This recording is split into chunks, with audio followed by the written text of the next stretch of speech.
Hello everyone, welcome back to the channel. Do you need to get more people into your conversation? Making a three-way call on your iPhone is straightforward and super handy for group discussions. Here is how you can do it easily. First, you need to start the first call. Open the phone app and call the first person you want to call.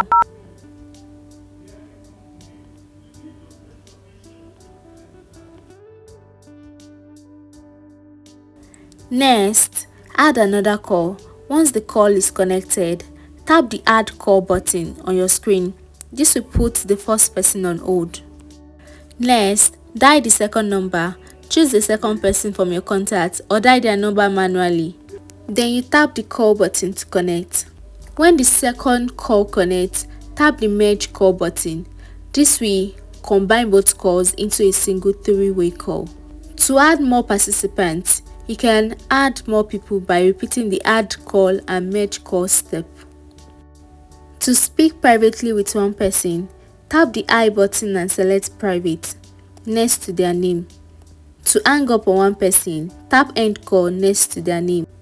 And there you go guys, you successfully started a three-way call on your iPhone. It's a great feature for group discussions, family catch-ups or business meeting. Thank you so much for watching this video. If you found it helpful, please like, comment and subscribe, and I will see you next time. Bye.